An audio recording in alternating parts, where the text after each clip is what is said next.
তাহলে আমরা কোথায় যাচ্ছি এবার? অধ্যায় 8, সম্পাদ্য। সম্পাদ্য কোন নির্দিষ্ট ত্রিভুজের অন্তবৃত্ত আঁকতে হবে। তাহলে আমরা আগের বার আঁকছি কি বহির্বৃত্ত, মানে কি নাকি পরিবৃত্ত, কি আঁকছি? পরিবৃত্ত আঁকছি। তা আমরা আবার একটু ব্যাখ্যা করতে যাই। ব্যাখ্যা করতে যাই হচ্ছে যে তোমার অন্তবৃত্ত পরিবৃত্ত কাকে বলে?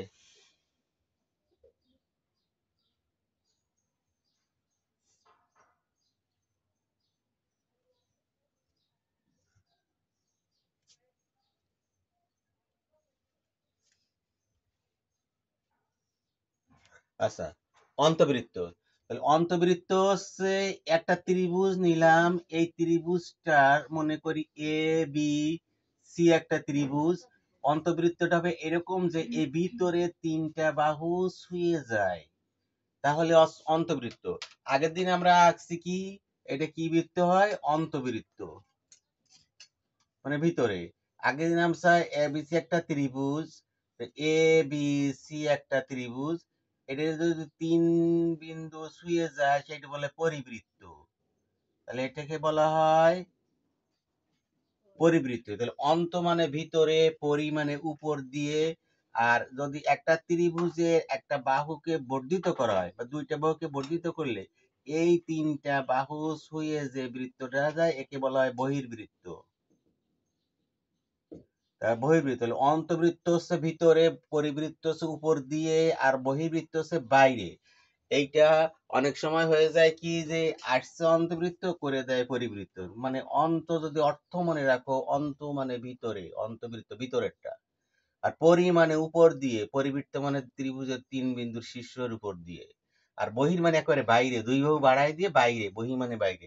তাহলে বহি মানে বাইরে, পরি মানে উপর দিয়ে, অন্ত মানে ভিতরে। এই কথাটা লক্ষ্য রাখলে তাহলে উল্টে পাল্টে যাবে না। এখন আমরা কি আঁকতে যাব? অন্তবৃত্ত আঁকতে যাব। অন্তবৃত্ত আঁকতে যে আমাদের কি আর করতে হবে? প্রথমে করতে হবে যে একটা ত্রিভুজ নির্দিষ্ট করে দেওয়া আছে। যদি ত্রিভুজটা উদ্দীপকে নির্দিষ্ট করে দেয় তাহলে উদ্দিষ্ট করে দিল, আর যদি না দেয় তোমার মতো নিতে পারো। মনে করি আমরা এ বি সি একটা ত্রিভুজ নিলাম। মনে করি এ বি সি একটা ত্রিভুজ নিলাম, এর অন্তবৃত্ত আঁকতে হবে। তাহলে আমরা সাধারণভাবে আমরা বিশেষ নির্বাচনে কি লিখবো তখন? বিশেষ নির্বাচনটুকু লিখে রেখে যাই। বিশেষ নির্বাচন, মনে করি ত্রিভুজ এ বি সি একটি ত্রিভুজ, এর অন্তবৃত্ত আঁকতে হবে। এর অন্তবৃত্ত আঁকতে হবে। এখন এইখানে একটি ত্রিভুজ লিখছে, আবার এখানে ত্রিভুজ চিহ্ন। অনেক প্রশ্ন করতে পারে তাহলে ত্রিভুজ চিহ্ন কেন? ত্রিভুজ লেখার সময় সবসময় ত্রিভুজ চিহ্নটা দিতে হয়, তাহলে ভালো হয়। তাহলে এইখানে হচ্ছে অন্তবৃত্ত আঁকতে হবে। আমরা এখন আঁকবো, কিভাবে আঁকবো? প্রথমে অন্তবৃত্তের সময় এটা বি কোণ বা সি কোণ, যে কোনো দুইটা কোণের সমদ্বিখণ্ডক আঁকে। দুই কোণের সমদ্বিখণ্ডক কিভাবে আঁকে? কম্পাসের যে কোনো ব্যাসার্ধ নিয়ে এখানে কম্পাসটা ধরবে, ধরে এইভাবে টান দেবে। টান দিলে যে ব্যাসার্ধটা আসবে সেই ব্যাসার্ধটা আমরা, তোমার পেন্সিল দিয়ে তুমি সেই ব্যাসার্ধটা করবে। তাহলে এখানে আমার এইখানে সেট করেছে, এইখানে সেট করে আমি একটু ঘুরাই দিলাম। এখন এই কোণকে দুই ভাগ করতে হবে। দুই ভাগ কিভাবে করতে হবে? এই যে ছেদ বিন্দু আর এই ছেদ বিন্দু এখানে ধরে এর অর্ধেকের বেশি ব্যাসার্ধ নিয়ে, অথবা আগের যে ব্যাসার্ধ ছিল এটা নিলেও হয়। এই এই পাশে একটা বৃত্তচাপ, আর এই ছেদ বিন্দুতে ধরে এই পাশে আরেকটা বৃত্তচাপ।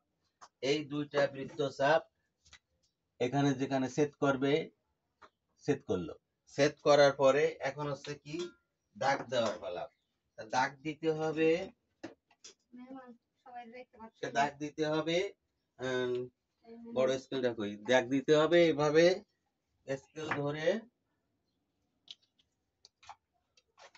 স্কেল ধরে এই বিন্দুতে এই পেন্সিলের সাথে আর স্কেলের সাথে মিশাবে, আর এই বিন্দুতে পেন্সিল স্কেলের সাথে মিশে যখন দেখবে যে মিশে গেছে তখন যদি দাগটা দাও তাহলে দাগটা আশেপাশে সরে যাবে না, দাগটা তখন আশেপাশে সরে যাবে না, বড় স্কেলটা কই, আশেপাশে সরে যাবে না। তাহলে আমরা এখানে কি করব যে স্কেলটা ধরে বিন্দুগুলো বসাই নেব, বিন্দুগুলো বসাই নিলে ওই দাগটা সরে যায় না। এইবার বি এই সি কোণের সমদ্বিখণ্ডক একই প্রকারে সি কোণের সমদ্বিখণ্ডক আঁকবো।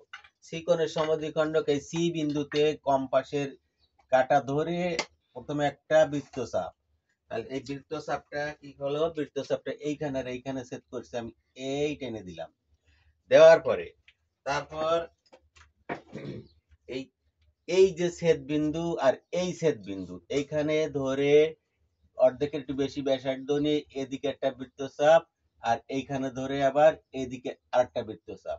তো এই বৃত্তচাপ দুটো কি হবে, তাই এই দিকেরটা এই আর ওই দিকেরটা এই বৃত্তচাপ দুটো যেখানে ছেদ করবে ওইখানে এই রেখাগুলোর জন্য অন্তর্বৃত্ত বহির্বৃত্ত করে মিশতে যায় না, কিন্তু কি করবে এখানে এই স্কেলের সাথে পেন্সিলের সাথে ফোঁটা দিবে আর এই ছেদ বিন্দুতে ফোঁটা দিবে, দিয়ে দেখবে যে মিলে গেছে, মিলে যাওয়ার পরে একটা টান দিলে সহজে হবে, তাহলে আর এদিক ওদিকে সরে যায় না।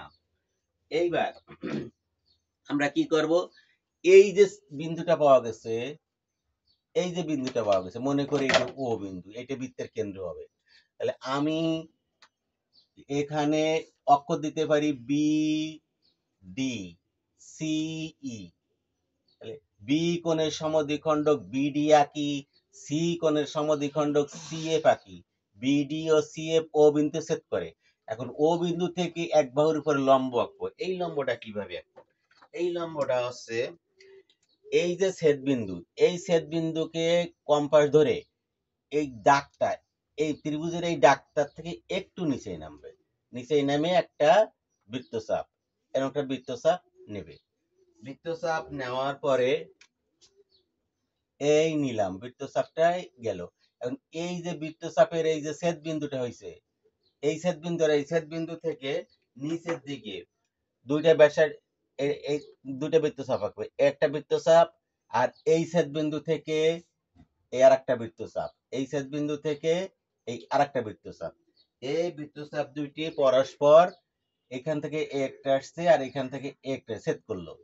এইবার স্কেলটাকে ওই কেন্দ্রের বিন্দু আর এই বিন্দুতে ধরবে, এই ধরলে ধরার পরে এখানে ফোঁটা দেবে আর এখানে ফোঁটা দেবে, টান দিয়ে পর্যন্ত আসার দরকার নাই, ও বিন্দু থেকে শুধুমাত্র এই বাহু পর্যন্ত আসবে। মনে করি আমরা বিডি নিচ্ছি, সিএফ নিচ্ছি, ও কি নিব এবার, ও সিএফ নিচ্ছি, ওই যা নিতে হবে তাই লিখতে হবে, ওই লম্ব আঁকি, কি লিখতে হবে, ও বিন্দু থেকে বিসি এর উপর ওই লম্ব আঁকি। এখন এই লম্বের সমান ব্যাসার্ধ নিয়ে একটা বৃত্ত আঁকতে হবে, এই লম্বের সমান ব্যাসার্ধ কি হবে, এই বিন্দুতে কম্পাস বসাই, যে বিন্দুটা ছেদ করেছে ও বিন্দুতে কম্পাস বসায় ওই ব্যাসার্ধ, এই ওই ব্যাসার্ধ নিয়ে একটা গুলে দেখতে হবে একটা বৃত্ত আঁকবা, যা দেখবা তিন বাহু শুয়ে শুয়ে চলে গেছে, কারণ তিন বাহু শুয়ে শুয়ে চলে গেছে সেই লেগে ওইটাই হবে পরিবৃত্ত। তাহলে এইটা নিয়ে এইটা ব্যাসার্ধ নিলে কি হয়েছে, বৃত্তটা এই পাশ দিয়ে ঘুরে এই পাশ দিয়ে ঘুরে এই চলে গেছে, তাহলে এটা হচ্ছে কি বৃত্ত, অন্তবৃত্ত। এখন আমরা এবার কি করব, এবার একটা বুঝে বুঝে যেভাবে করছি ওইভাবে ধাপে ধাপে লিখবো, ওইভাবে ধাপে ধাপে লিখলে সম্পাদ্য লেখা হয়ে যাবে। এখন আমরা অঙ্কনে চলে যাই, অঙ্কন ধাপ এক, ধাপ এক, প্রথমে কি করছি, যে কোনো ত্রিভুজ এ বি সি নেই, যে কোনো ত্রিভুজ এ বি সি লই, যে কোনো ত্রিভুজ এ বি, এই ত্রিভুজ এ বি সি নেই বা লই নি এবং বি কোণ ও সি কোণের লম্ব সমদ্বিখণ্ডক আঁকি, বি কোণ এই বি কোণ দিয়ে কোণ ছিল, বি কোণ এবং সি কোণ এই সি কোণ এর লম্ব সমদ্বিখণ্ডক, লম্ব সমদ্বিখণ্ডক যথাক্রমে যথাক্রমে দিলাম কেন, বির পরে সি, তাহলে বিতে আঁকছি বিডি, তাহলে বি কোণ আগে, এখানে লিখবা বিডি আগে, এবং তারপর সি কোণ পরে, এবার লিখবা সি এফ পরে, তাহলে সি এফ আঁকি বি কোণ ও সি কোণের লম্ব সমদ্বিখণ্ডক যথাক্রমে বিডি ও সি এফ আঁকি, যা পরস্পর একসাথে সেরে দেওয়া ভালো, পরস্পর ও বিন্দুতে ছেদ করে, ও বিন্দুতে ছেদ করে। তাহলে ধাপ একে আমরা করলাম কি, যে কোনো ত্রিভুজ এবিসি এর বি কোণ ও সি কোণের লম্ব সমদ্বিখণ্ডক যথাক্রমে, আর আচ্ছা লম্ব কথাটা বাদ দিলেও হবে, কেন হবে, আমার এখানে তো লম্ব আঁকা হচ্ছে না, তাহলে বি কোণের ও সি কোণের সমদ্বিখণ্ডক, বি কোণ ও সি কোণের সমদ্বিখণ্ডক। আর আমাদের এই বেলায় ছিল লম্ব সমদ্বিখণ্ডক পরিবৃত্তের বেলায়, যা পরস্পর ও বিন্দু ছেদ করে।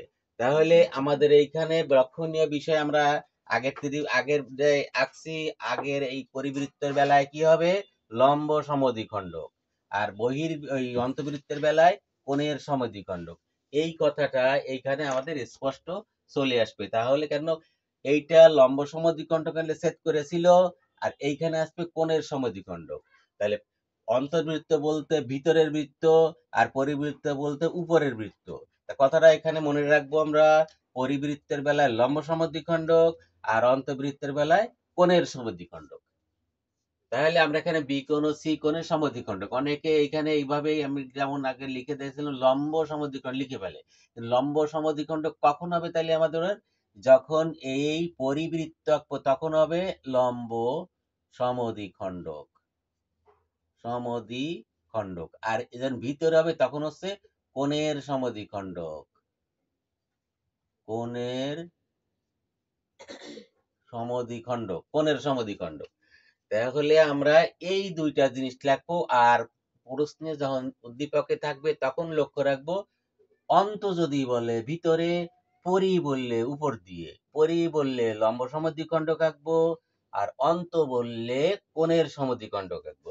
তাহলে উপপাদ্য উল্টে পাল্টে যাবে না। অধিকাংশ সময় ছাত্ররা এখানেই ভুল হয়, যে পরিবৃত্ত বললে অন্তবৃত্ত রেখে দেয়, আর অন্তবৃত্ত বললে পরিবৃত্ত রেখে দেয়। কিন্তু এখানে কি দিয়ে মনে রাখবা, পরি মানে উপর, তাই ত্রিভুজের 3 বিন্দুর উপর দিয়ে যাচ্ছে, আর অন্ত মানে ভিতরে, অন্ত। পরিবৃত্তের বেলায় লম্ব সমদ্বিখণ্ডক বাহুকে 2 ভাগ করে লম্ব হয়ে যাবে, আর অন্তবৃত্তের বেলায় কোণের সমদ্বিখণ্ডক কোণকে দ্বিখণ্ডিত করে যাবে, ও সময় আর লম্ব তৈরি হয় না। তাহলে এইখানে লম্ব কথাটা আসবে, আর এখানে কোণের সমদ্বিখণ্ডক আসবে। তাহলে যথাক্রমে বিডি ও সি এ পাখি, যা পরস্পর অবিন্দু ছেদ করে। ধাপ 2,